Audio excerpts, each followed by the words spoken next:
todos, yo soy la doctora Yajaira de los Reyes y el día de hoy voy a dar lectura al capítulo número 7 del PHTLS correspondiente a vía aérea y ventilación. Los objetivos de este capítulo serán los siguientes. Al finalizar este capítulo, usted podrá integrar los principios de la ventilación y el intercambio gaseoso con la fisiopatología del trauma para identificar a los pacientes con perfusión inadecuada, relacionar los conceptos de volumen minuto y oxigenación con la fisiopatología del trauma, comprender la diferencia entre ventilación y respiración, explicar los mecanismos por los cuales el oxígeno suplementario y la asistencia ventilatoria son beneficiosos para el paciente traumatizado. En un escenario que involucra a un paciente traumatizado, seleccionar los medios más efectivos de proporcionar una vía aérea permeable con el fin de satisfacer las necesidades del paciente. En un escenario que involucra a un paciente que requiere asistencia ventilatoria, discutir las técnicas disponibles más efectivas para satisfacer las necesidades del paciente con trauma. En una situación que involucra a varios pacientes traumatizados, formular un plan para el manejo de la vía aérea y ventilación. Según las investigaciones actuales, comprender los riesgos frente a los beneficios cuando se habla de los nuevos procedimientos invasivos y también discutir las indicaciones y limitaciones de la monitorización del dióxido de carbono al final de la expiración o ETCO2 en el paciente traumatizado. Escenario. Lo llaman a la escena de un choque de motocicleta en una autopista muy transitada. Al llegar a la escena, ve al paciente que yace supino a aproximadamente 15 metros o 50 pies de una motocicleta destruida. El paciente es un hombre de 20 años de edad que todavía tiene casco puesto y no se mueve. Usted ve a lo lejos que respira rápidamente con pequeños y paradójicos movimientos torácicos. Conforme se aproxima al paciente, usted ve un charco de sangre alrededor de su cabeza y nota que su respiración es ruidosa, con sonidos de ronquido y borboteo. Está a 15 minutos de un centro de trauma y el despachador le informa que el helicóptero de servicios de emergencias médicas no puede volar debido a las malas condiciones climáticas. En este caso, ¿qué indicaciones de compromiso de vía aérea son evidentes en el paciente? ¿Qué otra información, si la hay, buscaría en los testigos o los respondedores de emergencias médicas? Describa la secuencia de acciones que tomaría para manejar a este paciente y antes y durante el traslado. En ese momento puedes poner pausa al video y apuntar en una hoja lo que harías y responder cada una de las preguntas que se te han hecho. Al finalizar el capítulo podrás volver a responder y verás qué aprendiste en el capítulo del día de hoy y cómo lo vas a aplicar a tu práctica diaria. Introducción. Dos de las maniobras prehospitalarias más importantes son las que proporcionan y mantienen la permeabilidad de la vía aérea y la ventilación pulmonar. El hecho de no ventilar adecuadamente a un paciente traumatizado y mantener la oxigenación de los órganos sensibles a la isquemia, como el cerebro y el corazón, causa daños adicionales, incluida la lesión cerebral secundaria, que agrava la lesión cerebral primaria producida por el trauma inicial. Garantizar la permeabilidad de la vía aérea y el mantenimiento de la oxigenación y el soporte ventilatorio del paciente cuando es necesario son pasos cruciales para minimizar la carga global y la lesión y mejorar la probabilidad de buen pronóstico. Para ser claros en el uso de la terminología, oxigenación se refiere al proceso mediante el cual la concentración de oxígeno aumenta dentro de un tejido y ventilación se refiere al intercambio mecánico de aire entre el ambiente exterior y los alvéolos pulmonares. La oxigenación cerebral y la entrega de oxígeno a otras partes del cuerpo mediante manejo adecuado de la vía aérea y ventilación están entre los componentes más importantes de la atención del paciente prehospitalario. Puesto que las técnicas y dispositivos ayudantes cambian y seguirán cambiando, es importante mantenerse actualizado. Estas técnicas pueden requerir ventilación activa u observación pasiva de la respiración del paciente. El sistema respiratorio tiene dos funciones principales.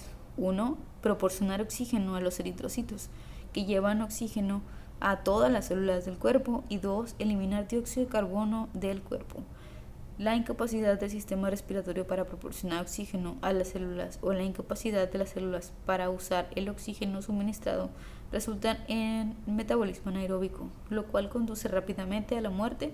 Si no se elimina dióxido de carbono, puede conducir a coma y acidosis. Anatomía. El sistema respiratorio comprende la vía aérea superior y la vía aérea inferior, incluidos los pulmones.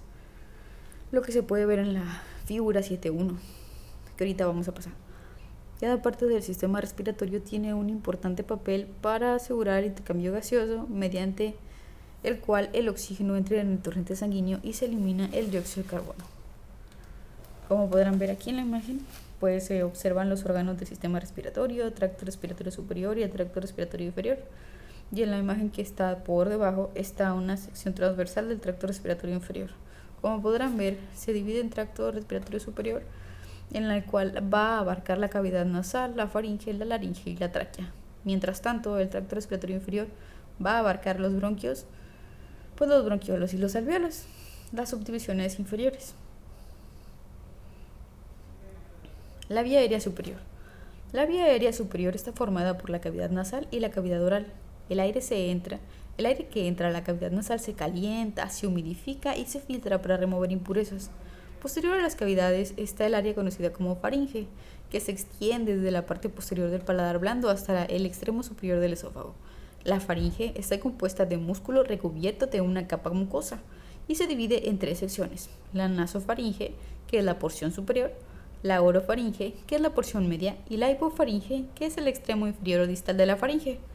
Debajo de la faringe está el esófago, que conduce hacia el estómago, y la tráquea, punto donde comienza la vía aérea inferior. En la parte superior de la tráquea está la laringe, que contiene las cuerdas vocales y los músculos que la hacen trabajar. Alojados en una fuerte caja cartilaginosa, las cuerdas vocales son pliegues de tejido que se juntan en la línea media. Las cuerdas falsas o pliegues vestibulares dirigen el flujo de aire a través de las cuerdas vocales. Sosteniendo las cuerdas posteriormente está el cartílago aritenoides. Inmediatamente superior a la laringe está una estructura con una forma de hoja llamada epiglotis, la cual actúa como una compuerta o válvula y dirige el aire hacia la tráquea y los sólidos y líquidos hacia el esófago. Gracias a esta pequeña estructura no nos ahogamos cada vez que comemos.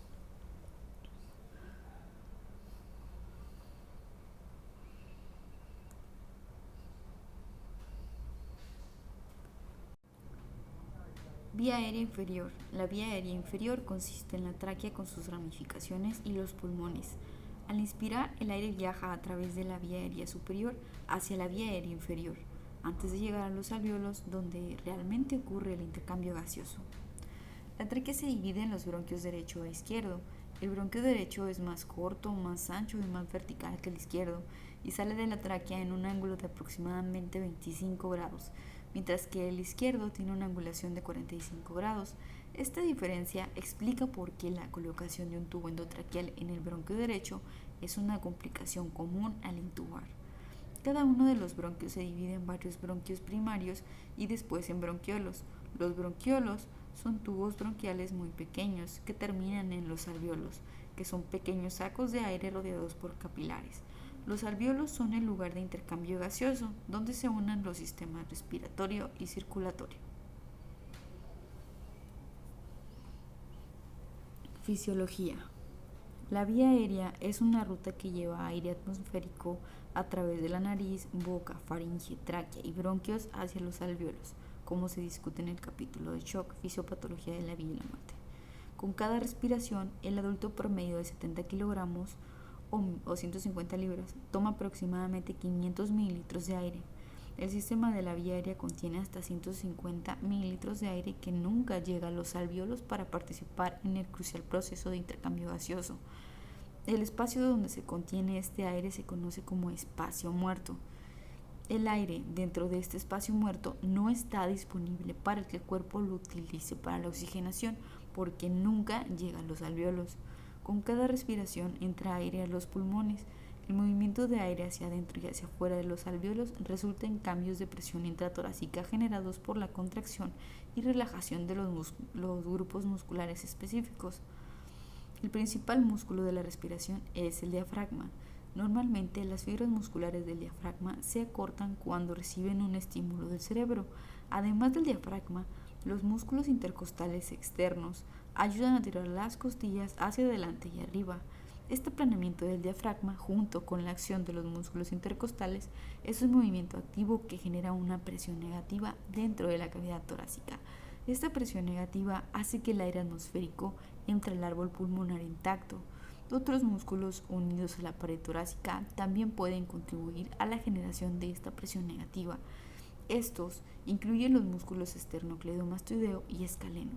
El uso de estos músculos secundarios se verá conforme aumenta el trabajo respiratorio en el paciente traumatizado. En contraste, la exhalación usualmente es un proceso pasivo por naturaleza, causado por la relajación del diafragma y los músculos de la pared torácica y la recuperación elástica de esas estructuras. Sin embargo, la exhalación puede volverse activa conforme aumenta el trabajo respiratorio. La generación de esta presión negativa durante la inspiración requiere una pared torácica intacta. Por ejemplo, en el paciente traumatizado, una herida que cree una ruta abierta entre la atmósfera exterior y la cavidad torácica puede resultar en que el aire se ale a través de la herida abierta en lugar de hacia los pulmones.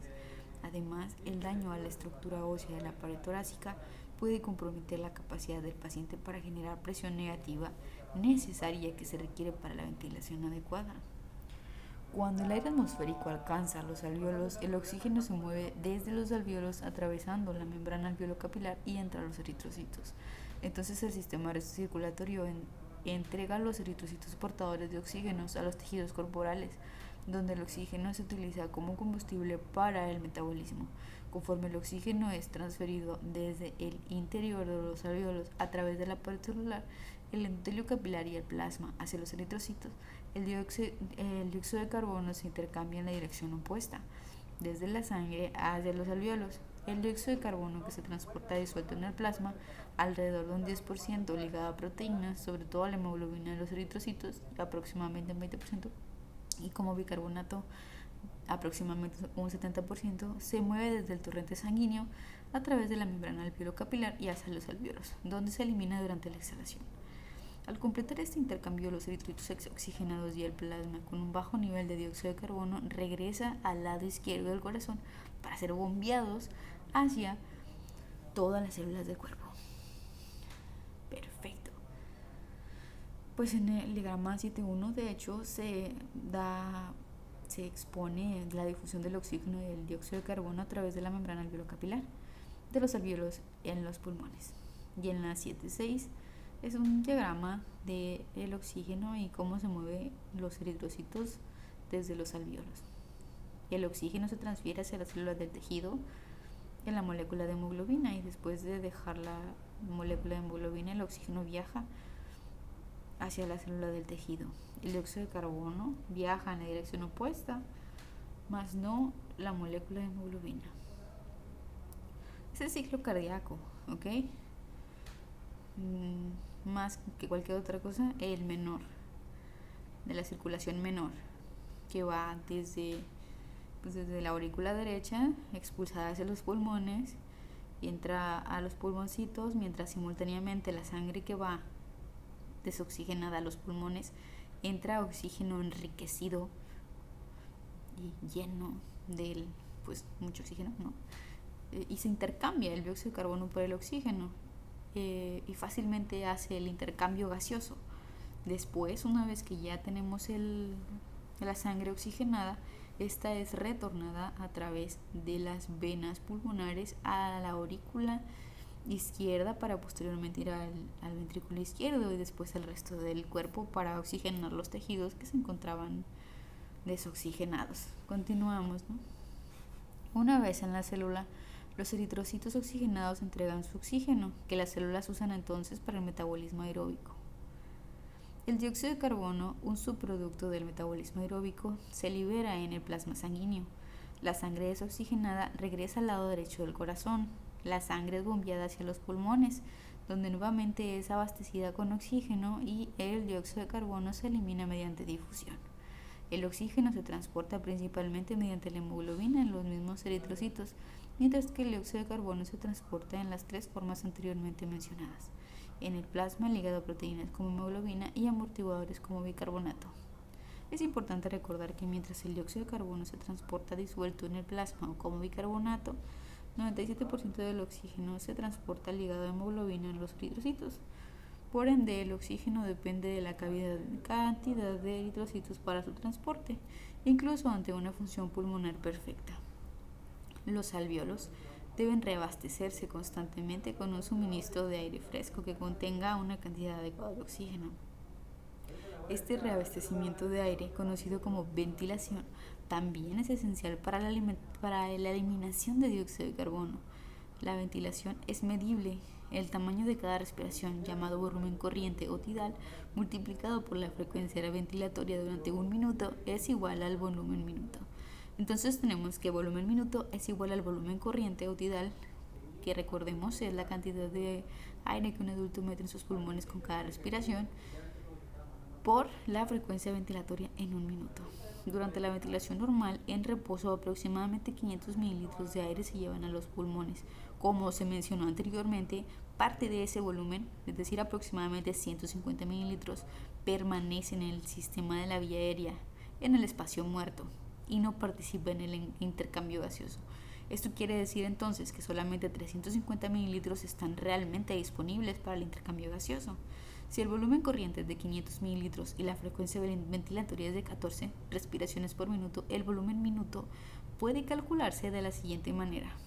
Volumen minuto es igual a 500 mililitros por 14 respiraciones por minuto, que serían 7.000 mililitros por minuto o 7 litros por minuto. Sin embargo, al considerar el espacio muerto, el proveedor de atención prehospitalaria se dará cuenta que solamente 4.9 litros por minuto entran en contacto con los alvéolos y en consecuencia toman parte en el intercambio gaseoso.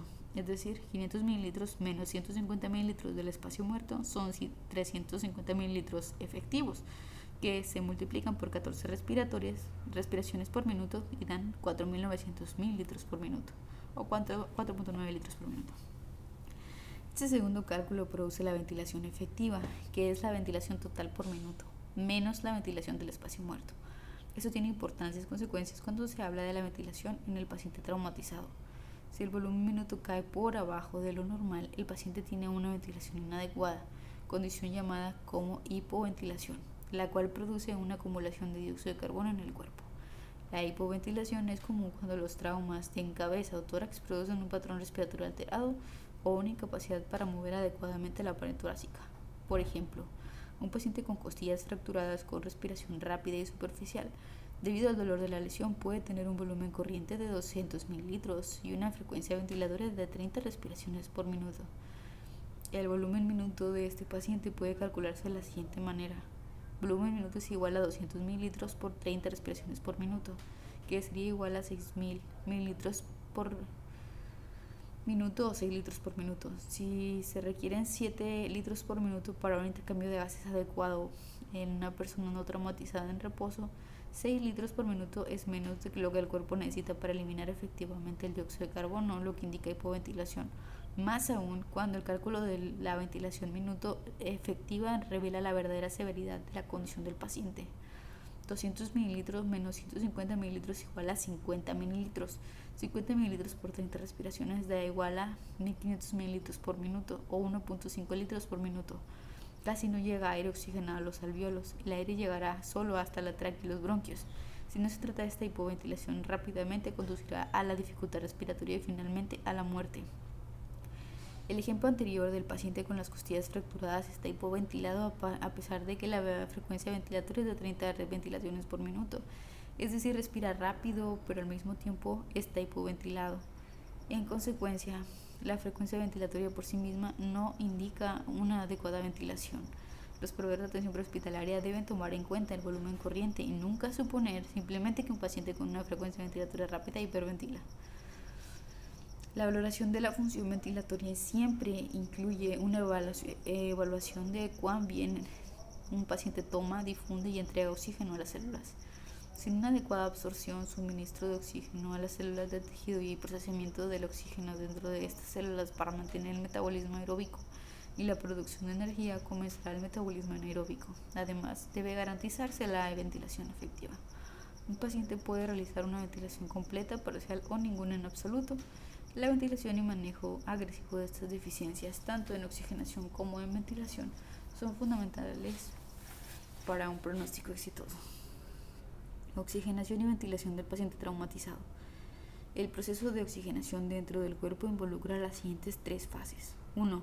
Respiración externa.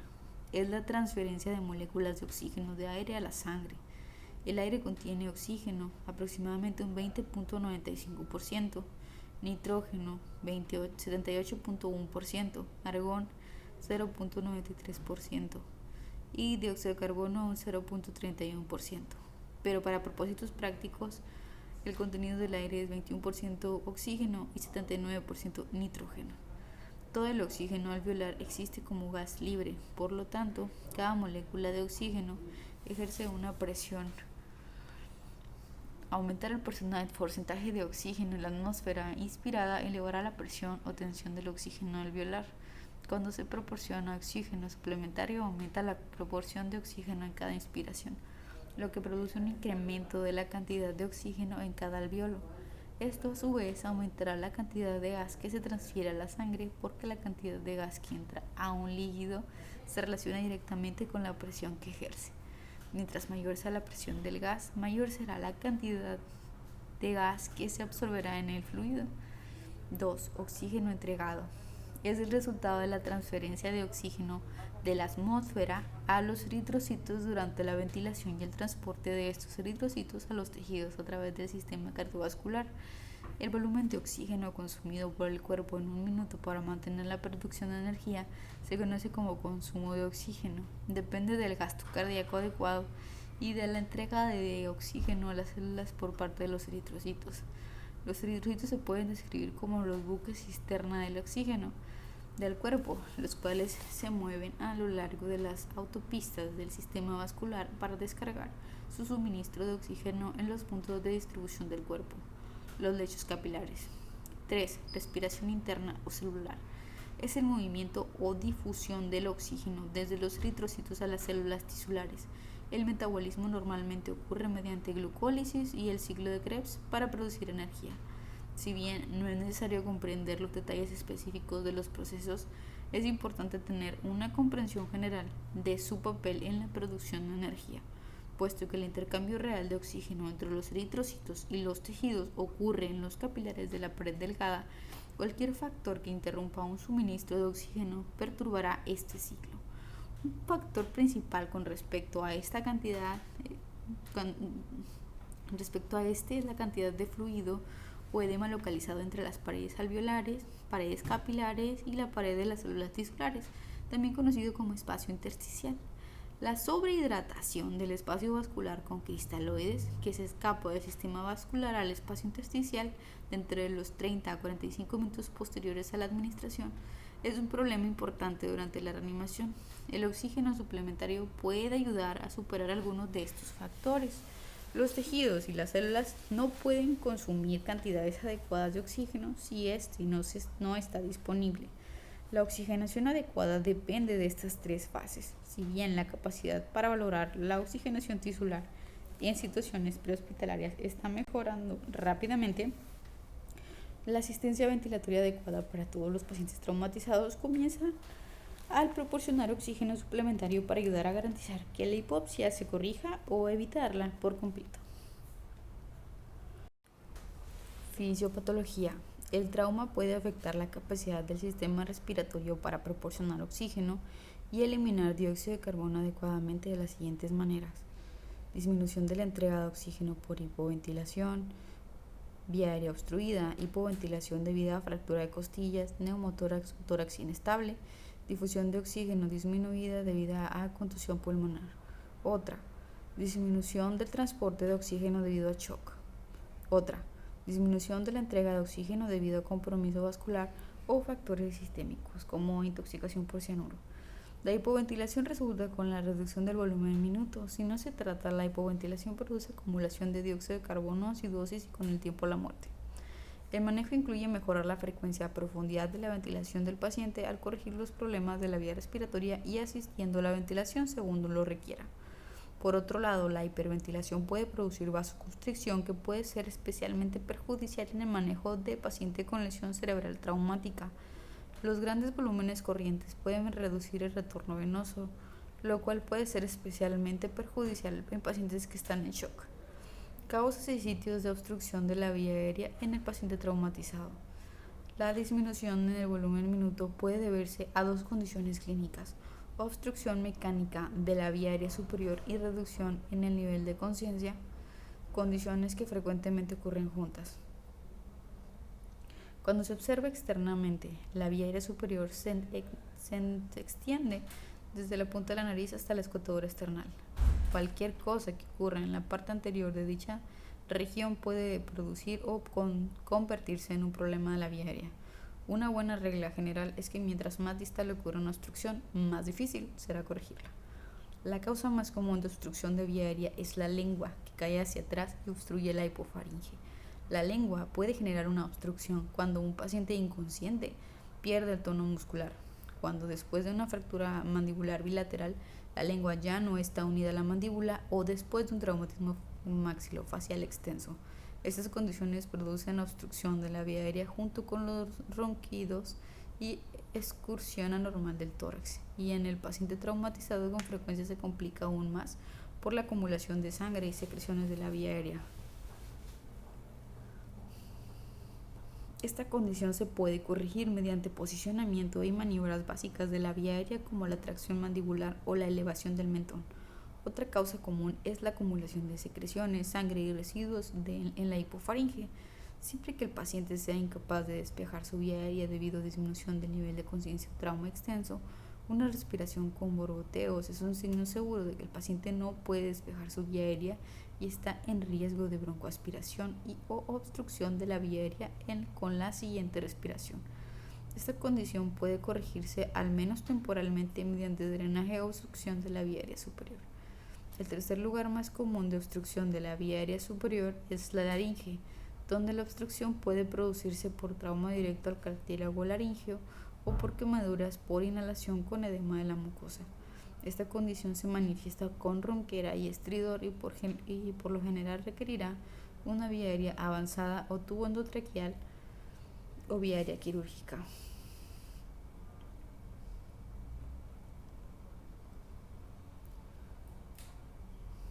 Figura 7.8. Paciente que sufrió trauma en la parte anterior del cuello, lo que produjo ruptura de la tráquea y enfisema subcutáneo en el cuello y la cara. Si solo se observa en la boca del paciente, es probable que se pierda una información vital.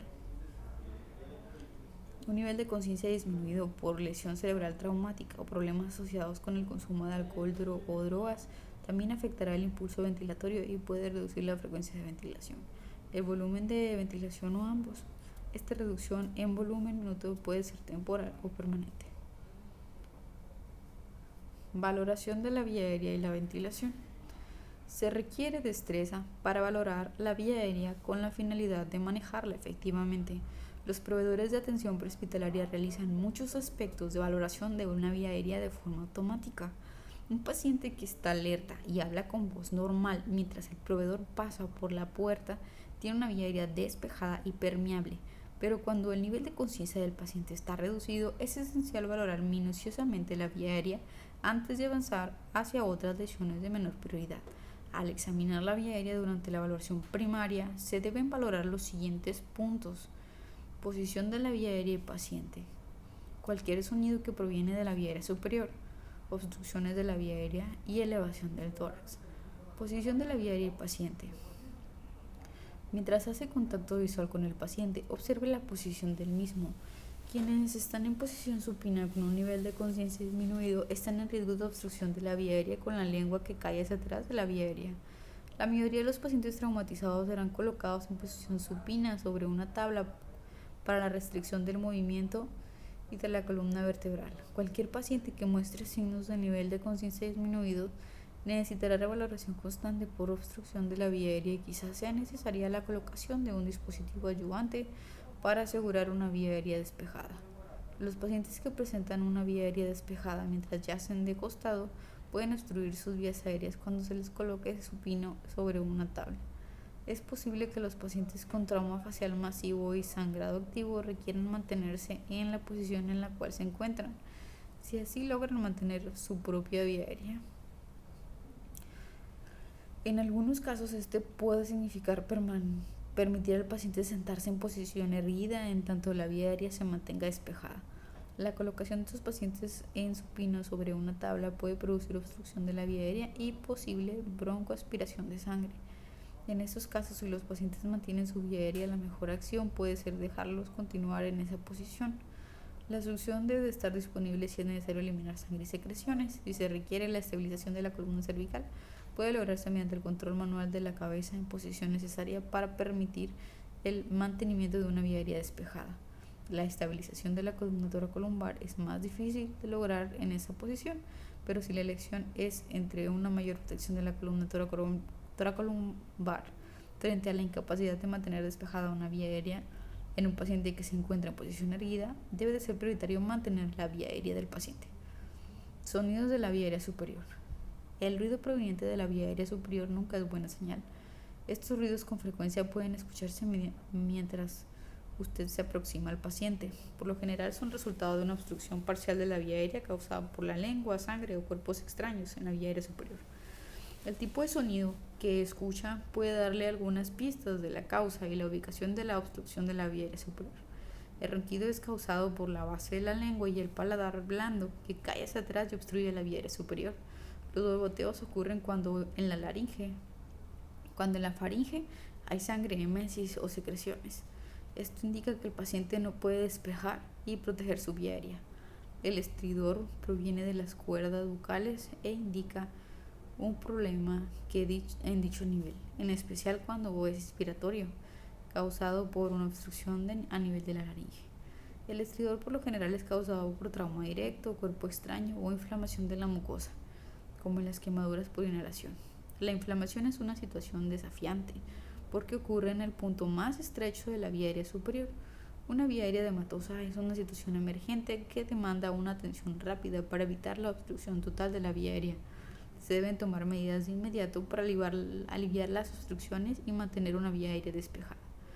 Examine la vía aérea por obstrucciones.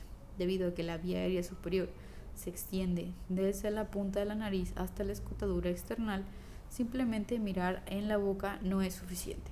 Busque en la boca cualquier material extraño evidente, como hemesis, sangre o residuos o cualquier malformación anatómica importante como hematoma o inflamación en la boca, y después observe a lo largo del cuello anterior y hasta el yugulum. Es importante una evaluación minuciosa de la vía aérea porque algunas obstrucciones especialmente peligrosas de la vía aérea están situadas en el cuello anterior. Remueva cualquier cuerpo extraño que encuentre. Observe la elevación del tórax. La elevación limitada del tórax puede ser un signo de una vía aérea obstruida. Signos adicionales como el uso de músculos accesorios y la aparición de un mayor esfuerzo respiratorio deberían llevar a un alto índice de sospecha de compromiso de la vía aérea. Cuando un paciente requiere un trabajo respiratorio marcado para mover aire a través de una vía aérea obstruida, el tórax acumulará presión negativa y se observarán retracciones en las costillas y en la escotadura yugular cuando músculo y tejidos se introduzcan hacia el tórax. Estas reacciones son especialmente visibles en los niños. Cuando la vía aérea se obstruya aún más es probable que ocurra respiración en sierra o respiración en bote de balanceo. Conforme el paciente intenta respirar a través de la vía aérea obstruida, el diafragma desciende, lo que hace que el abdomen se eleve como una inspiración normal y el tórax descienda de manera anormal. Lo contrario ocurre conforme el diafragma se relaja. Los proveedores de atención prehospitalaria que observen este patrón respiratorio deben sospechar de obstrucción de la vía aérea.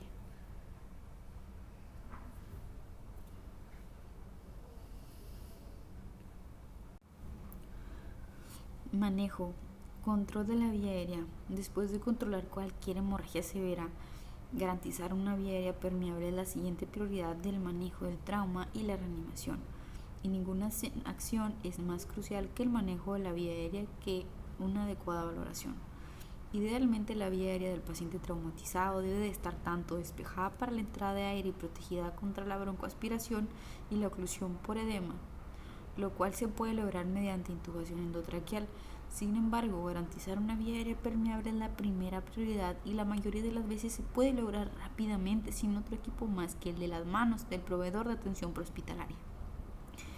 Independientemente de cómo se maneje la vía aérea, debe considerarse una lesión de columna cervical si el mecanismo de lesión así lo sugiere.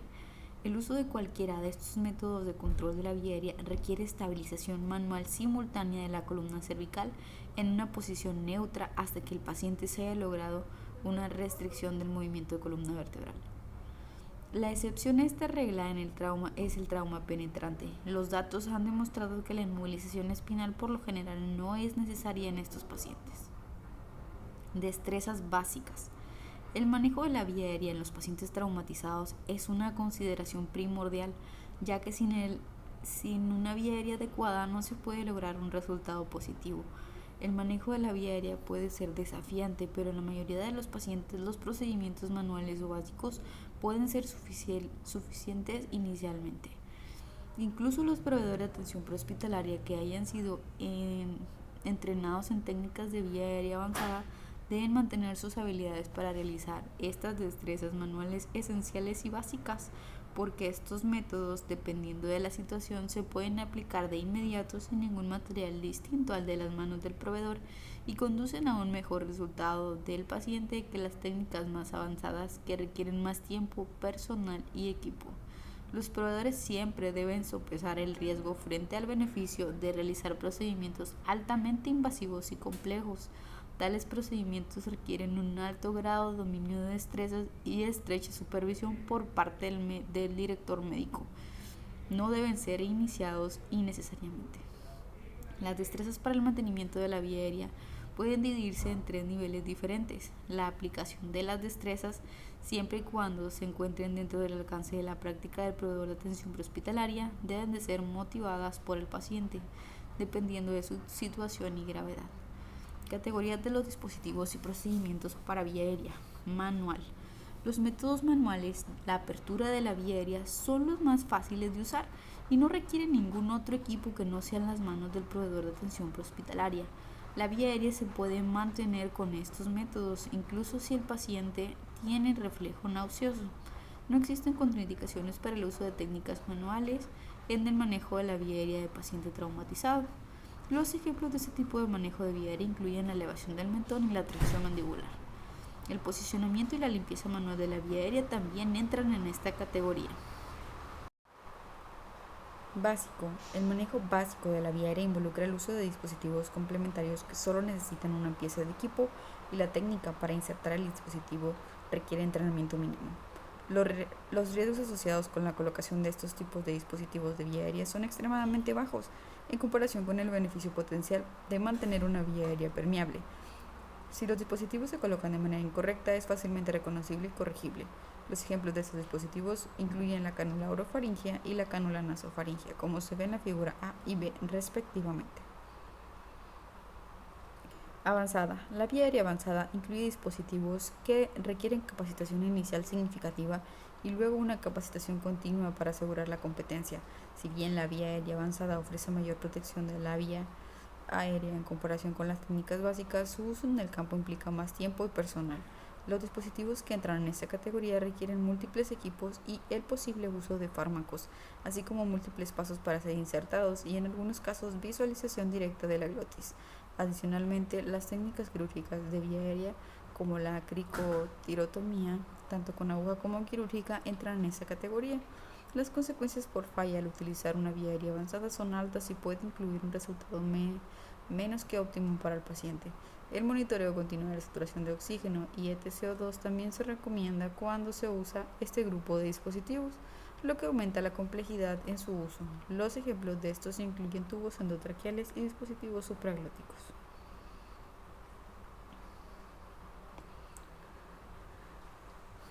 Recuadro 7.1. Métodos de manejo de la vía aérea. Manual. Solo manos. Básicos. Vía aérea con cánula orofaringea y vía aérea con cánula nasofaringea. Avanzados. Intubación endotraqueal. Vías aéreas supraglóticas. Intubación de secuencia rápida o intubación de secuencia demorada con asistencia farmacológica. Vía aérea percutánea y vía aérea quirúrgica.